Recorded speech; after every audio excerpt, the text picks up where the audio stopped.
सभी मित्रों को नमस्ते। देखिएगा मित्रों, अपने टॉपिक चल रहा है पशुपालन। राजस्थान कृषि प्रवेशक 2025 भर्ती परीक्षा और राजस्थान पशु परिचर पार्ट बी पशुपालन वेरी इंपॉर्टेंट क्लास। तो देखिएगा, आज हम बात करेंगे पशुपालन में ऊंट की प्रमुख विशेषता। वैसे तो ऊंट अपने राजस्थान का राज्य पशु और इसी के साथ में राज्य पशु है, चिंकारा भी है। तो ये अपने विशेषता मुख्य रूप से राजस्थान कृषि प्रवेशक और राजस्थान पशु परिचर पार्ट बी पशुपालन इसके हिसाब से पढ़ेंगे, न कि अपने राजस्थान के प्रतीक चिन्ह के हिसाब से।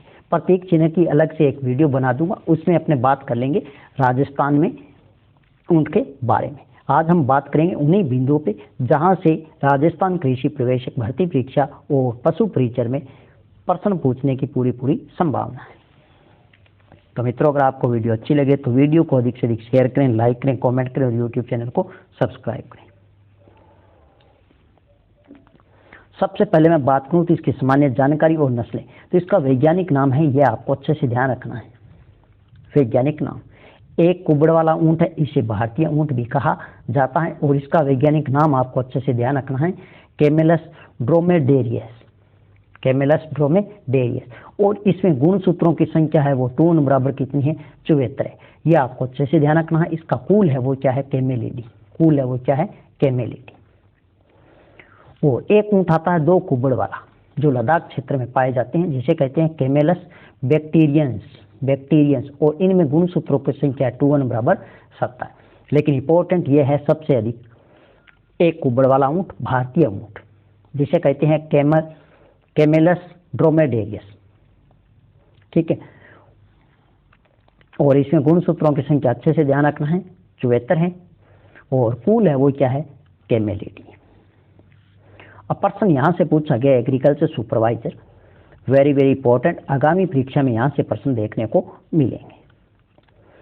मादा ऊंट है, गर्भधारण आयु तो आपको ध्यान रखना है 3 से 4 वर्ष। यह प्रश्न पूछा गया। अब ध्यान रखना, नर ऊंट है, उसके प्रजनन करने की योग्य आयु तो वो कितने रहेगी, 5 से 6 वर्ष। और प्रजनन के काम आने वाले ऊंट को क्या कहा जाता है, तो ध्यान रखना, माही ऊंट कहा जाता है। प्रजनन के काम आने वाले ऊंट को क्या कहते हैं, तो आपको ध्यान रखना, माही ऊंट कहा जाता है।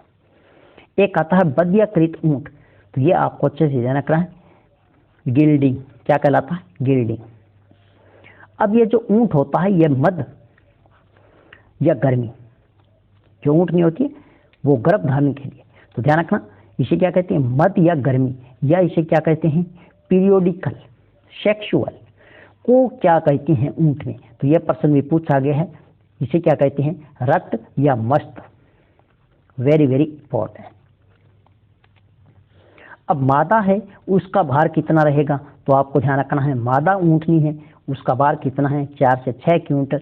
जबकि नर पशु है, ऊंट है, उसका भार कितना है, 5 से 7 क्विंटल है। और नवजात जो शिशु होता है, जिसे अपने टोडियो कहा जाता है, तो उसका वजन कितना है, 35 से 40 किलोग्राम। ऊंट रोजाना पानी पीता है, यह प्रश्न भी पूछा जा सकता है, 18 से 36 लीटर। और एक बार में ऊंट कितना पानी पी सकता है, तो आपको ध्यान रखना 135 लीटर।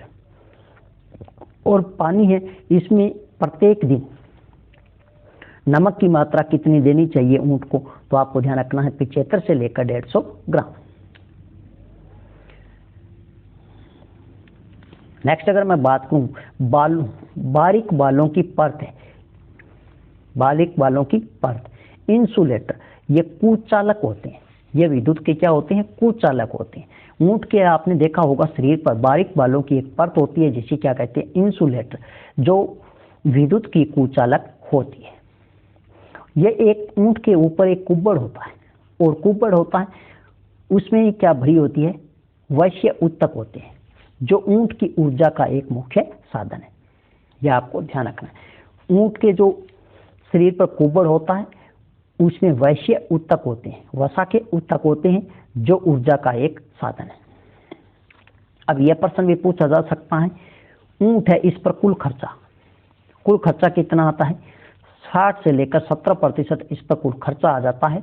अगर ये 100 रुपये का काम करेगा तो उसमें से 60 से 70 रुपये इस पर क्या आ जाएगा, खर्चा आ जाएगा। यह भी आपको ध्यान रखना। एक सर्दी की रात में औसत दूरी ऊंट कितनी तय कर सकता है, तो आपको ध्यान रखना है 60 से 90 किलोमीटर।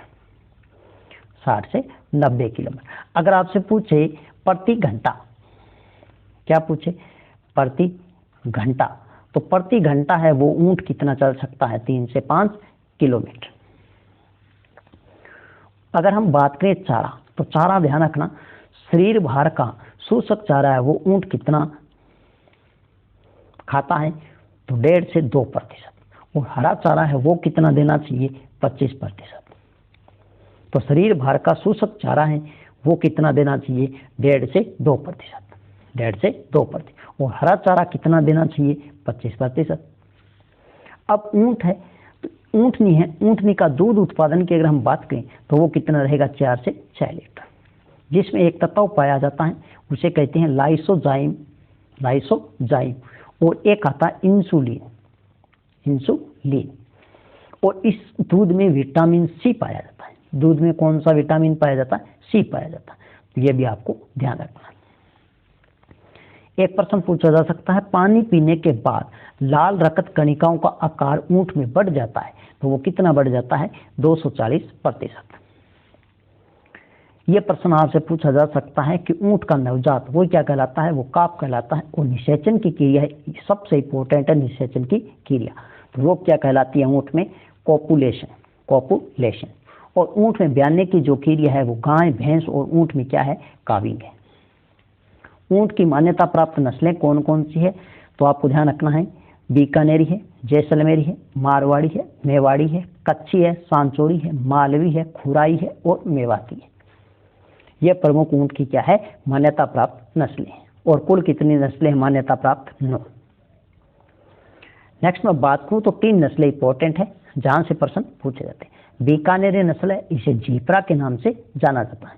किस नाम से, जीप्रा के नाम से। विशेषता की मैं बात करूं, जिसका रंग कैसा है, भूरा यानी काले जैसा। ऊंचाई की अगर मैं बात करूं तो ऊंचाई आपको अच्छे से ध्यान रखनी है, 10 से 12 फीट है। और यह सबसे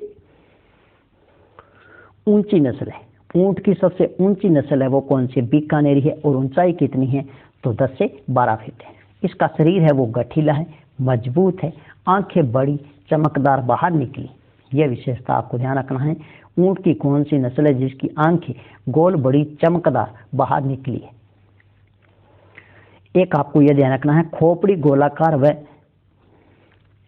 उठी हुई आगे की ओर, जहां खत्म होती है वहां एक गड्ढा पाया जाता है जिसे क्या कहते हैं, स्टॉप कहते हैं। तो यह भी विशेषता आपको अच्छे से ध्यान रखनी है, किसकी है, बीकानेरी नस्ल की है। और ये जो बीकानेरी नस्ल के ऊंट है ये विश्व की सबसे सुंदर नस्ल है। विश्व की सबसे सुंदर नस्ल, यह भी प्रश्न पूछा जा सकता है। अब आपको ध्यान रखना उपयोगिता। उपयोगिता में हम बात करें तो ये सवारी के लिए प्रसिद्ध है, भारवाहक नस्ल है और सभी कामों के लिए प्रसिद्ध है। सबसे अधिक बोझा ढोने के लिए कौन सी नस्ल प्रसिद्ध है, सवारी के लिए कौन सी है, भारवाहक कौन सी है, कृषि कार्यों के लिए कौन सी है, तो बीकानेरी है। एक नस्ल आती है जैसलमेरी, और जैसलमेरी है, यहाँ एक स्थान है नाचना, नाचना जैसलमेर। तो यहाँ का ऊंट है वो प्रसिद्ध है, यहाँ का ऊंट है वो सुंदरता के लिए प्रसिद्ध है। लेकिन विश्व की सबसे सुंदर नस्ल कौन सी है, बीकानेरी है। अगर आपसे पूछे सुंदरता के लिए कौन सी नस्ल प्रसिद्ध है, तो नाचना जैसलमेर का ऊंट प्रसिद्ध है। सुंदरता के लिए प्रसिद्ध है, यह प्रश्न पूछा गया है, सुंदरता के लिए प्रसिद्ध है। कहाँ का ऊंट, तो आपको ध्यान रखना है नाचना जैसलमेर का। एक प्रश्न पूछा जाता है, सवारी के लिए कौन सी नस्ल प्रसिद्ध है, तो ये जो सवारी है इस सवारी के लिए वैसे तो सभी नस्लें हैं, लेकिन एक विशेष नस्ल है वो है गोमठ। गोमठ है ये स्थान है, और ये स्थान कहाँ पर है, तो आपको ध्यान रखना है फलोदी में। यह स्थान कहाँ पर है, फलोदी में। और यहाँ का ऊंट है वो सवारी के लिए प्रसिद्ध है। अब हम बात कर लेते हैं जैसलमेरी नस्ल है, इसकी मुख्य विशेषता, इसका रंग कैसा है, भूरा है। ऊंचाई कितनी है, 7 से 9 फीट है। शरीर छोटा है, पतला है, आंखें सिर से बड़ी। यह आपको विशेषता ध्यान रखनी है। बीकानेरी नस्ल है, उसकी आंख तो कैसी है, गोल है, बड़ी है, चमकदार बाहर निकली है।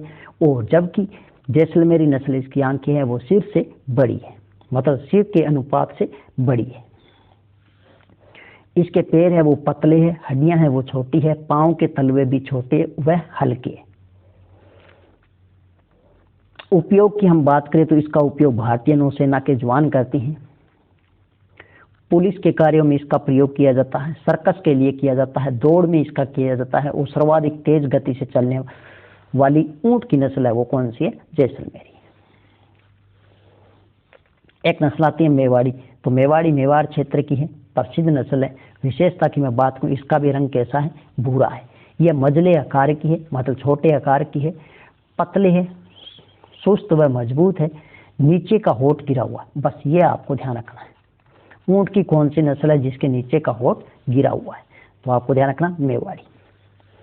आंखें हैं वो कैसी है? छोटी है। सिर क्या है? बड़ा है, भारी है, गर्दन छोटी है वह मोटी है, और घने बाल व सख्त मोटे बाल पाए जाते हैं।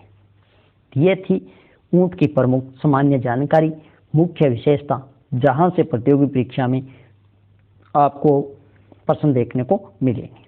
नेक्स्ट मिलते हैं एक नई शानदार वीडियो के साथ में, तब तक के लिए धन्यवाद।